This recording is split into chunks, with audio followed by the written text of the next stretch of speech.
The late autumn sun filtered to the amber canopy of Central Park, turning the pathways into rivers of gold. Leaves drifted lazily to the ground as joggers, couples, and children passed by in a blur of laughter and motion.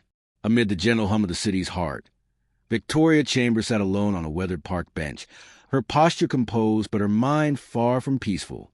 It was a rare moment of quiet in a life defined by relentless ambition.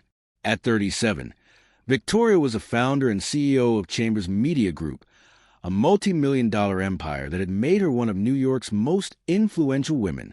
Yet, despite the power and prestige, she often found herself staring at the skyline and wondering if success had merely replaced one emptiness with another. Her phone buzzed in her manicured hand.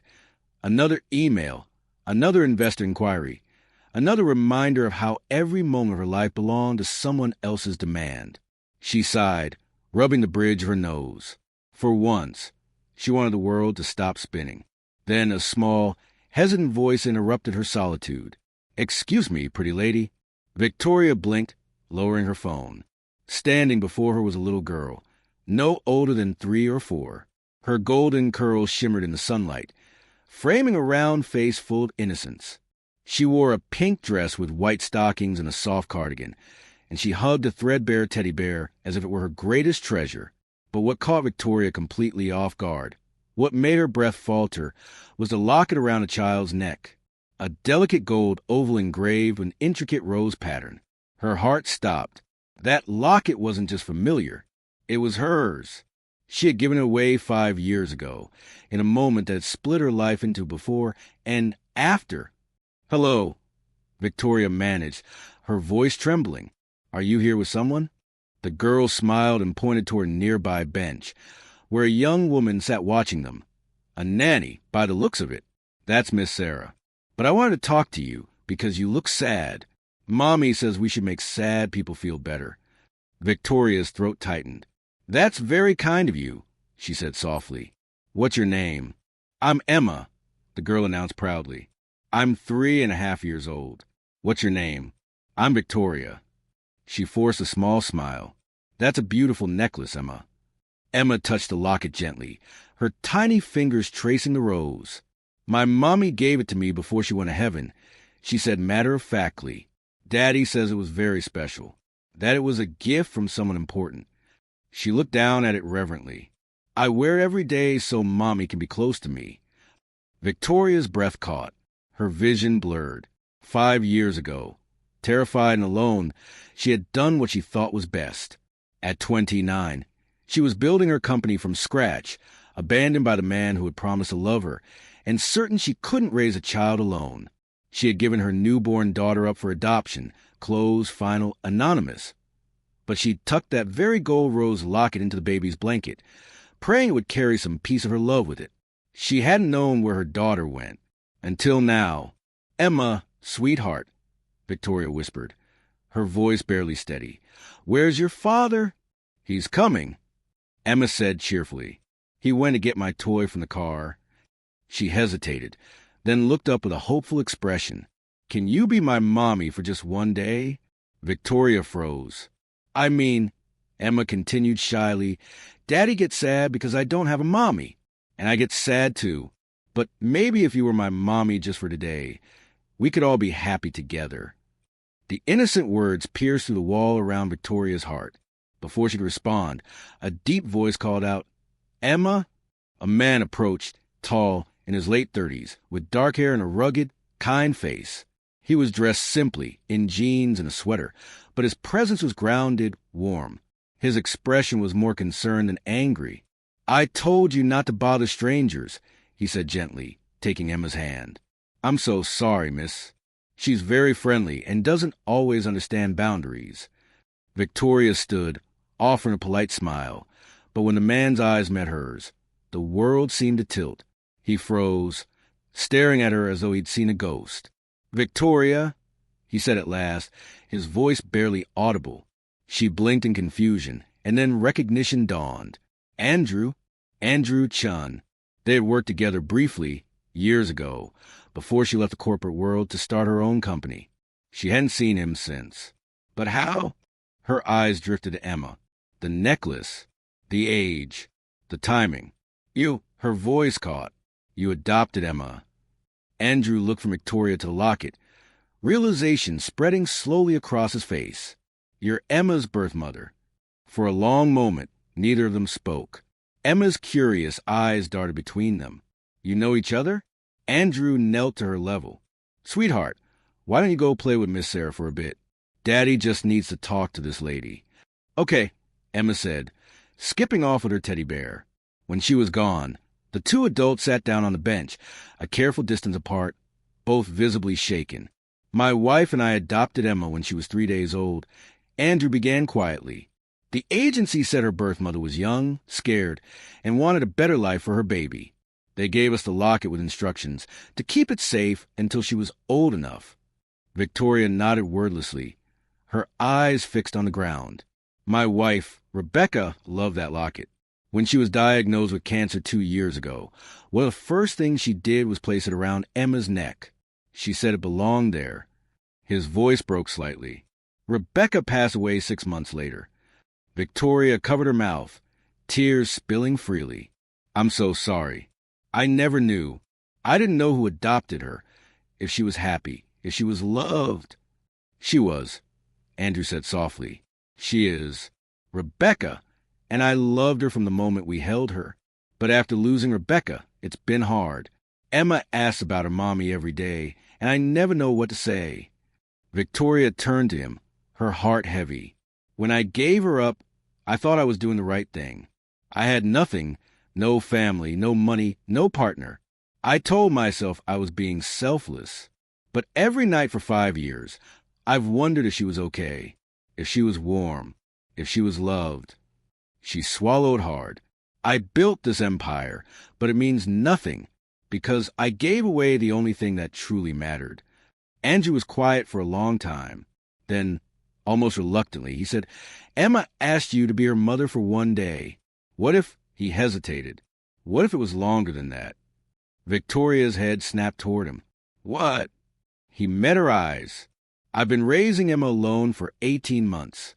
I'm trying my best, but she needs more than I can give. She needs a mother figure. And maybe, his voice softened, maybe you need her too. Victoria's lips parted, but no words came. You can't be serious. You barely know me. Andrew gave a small, knowing smile. I know you once loved Emma enough to give her the chance you couldn't provide. Maybe this is fate, Victoria. Maybe life's giving all of us a second chance. For a long moment, neither spoke. The world around them moved on. Children laughing, leaves drifting, the faint melody of a saxophone from a nearby street musician. But for Victoria and Andrew, time had folded in on itself. Andrew, she finally whispered, you don't know what you're saying. He looked at her steadily. Maybe I do. You're asking me to step into a life I walked away from, she said, her voice trembling. To meet a little girl who doesn't even know I exist. What if I hurt her? What if I can't be what she needs? Andrew's gaze softened. You already are, he said. You're the piece she's been missing, and maybe the one you've been missing too. Victoria looked away, blinking fast as tears blurred the golden light of the park. I thought I'd buried that part of me, she murmured. The part that wanted to be someone's mother. But when I saw her, I felt something I can't explain. It's like coming home, Andrew finished quietly. They sat in silence, watching Emma chase leaves with her nanny, her laughter bright and unbroken. Victoria exhaled shakily. I don't even know where to start. Start small, Andrew said. Come by the house. Have dinner. No pressure, no promises. Just be around. For her. She hesitated, heart pounding. And you? He smiled faintly. I'll be around too. That evening. Victoria stood in front of her bathroom mirror, hands trembling as she brushed her hair. For the first time in years, she didn't feel like the CEO of Chambers Media. She wasn't the woman who negotiated mergers or dominated headlines. She was simply Victoria, the woman who had once given up a child and now had a chance, impossibly, to know her. Her reflection stared back at her, strong, polished, afraid. You can do this, she whispered to herself. When she arrived at Andrew's brownstone the next night, Emma came running to the door in fuzzy socks and a mismatched outfit. "Pretty lady," she exclaimed, throwing her little arms around Victoria's legs. Victoria froze for a split second before instinct took over. She knelt and hugged the child back, inhaling the sweet scent of baby shampoo and sugar cookies. The world went quiet. "Hi, Emma," she said softly, her throat thick. "I'm so happy to see you." "Daddy made spaghetti," Emma announced proudly. "And I helped. Well, I stirred once and spilled twice." Andrew appeared in the doorway, smiling at the scene. "We're working on our culinary skills," he joked. Dinner was simple but warm. They ate, they laughed, and Victoria found herself relaxing, forgetting for a moment who she was supposed to be. Emma talked about preschool, about her favorite color, sparkly pink, and about her teddy bear named Captain Snuggles. After dinner, Emma ran off to show Victoria her room, a cozy space filled with books, drawings, and a small framed photo of Rebecca, her late mother. Victoria paused before it, emotion swelling. "She's beautiful," she whispered. She was, Andrew said from the doorway. Rebecca used to say Emma's laughter could heal anything. I think she was right. Victoria turned to him. "You did an incredible job raising her." He shrugged, his expression wistful. "I've had help, from good memories, and from faith that maybe the world knows what it's doing, even when we don't." Their eyes met, and for a fleeting second, something passed between them. Something fragile, tentative, but real. Over the next few weeks, Victoria began to visit often. Sometimes she brought books or cookies. Sometimes she simply came to listen to Emma chatter about her day. Emma started calling her Miss Vicky. And though Victoria never asked for more, every time she heard that little voice call her name, it filled a space in her heart she hadn't known was still empty. One evening, after a storytime session ended with Emma asleep on Victoria's lap, Andrew brought her a cup of tea. "She's never warmed up to anyone this fast," he said quietly. "Not even Rebecca's sister." Victoria brushed a strand of hair from Emma's forehead. "She's special," she whispered. "She deserves all the love in the world." Andrew hesitated, then asked softly, "And what about you? Don't you deserve some too?" She looked up, startled. His gaze held hers, steady and sincere. "I don't know," she admitted. "Maybe this is enough. Maybe it's everything." He smiled faintly. "Maybe it's a beginning." Winter came early that year. Snow blanketed the city in silence. One afternoon, as Victoria left her office, she received a small envelope delivered by courier. Inside was a child's drawing. 3 stick figures, one tall man, one woman with long hair, and a little girl between them holding both their hands. At the bottom, in careful handwriting, were the words, "My family, love, Emma." Tears filled Victoria's eyes as she traced the crayon lines. That evening, she went to Andrew's house. He met her at the door, surprise flickering in his eyes when he saw her trembling hands clutching the drawing. "Andrew," she said, her voice breaking, "I don't want to be just someone who visits anymore. I want to be part of her life, really part of it. If you'll let me."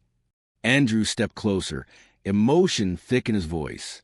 "Victoria, you already are." He reached out and took her hand, warm and sure. And for the first time in years, Victoria Chambers, billionaire, businesswoman, survivor, felt something she hadn't felt since the day she gave her baby away. Home. Epilogue. Months later, spring returned to Central Park. The same bench where Victoria had first met Emma now held 3 people, Andrew, Emma, and Victoria, sharing ice cream and laughter under the new blossoms. Emma looked up, eyes shining. "Mommy, look, a butterfly." Victoria smiled, tears of joy in her eyes. "Yes, sweetheart, it's beautiful." And as the butterfly lifted into the sunlight, she knew that sometimes life's greatest miracles aren't the ones we plan, but the ones that find their way back to us when we're finally ready to love again.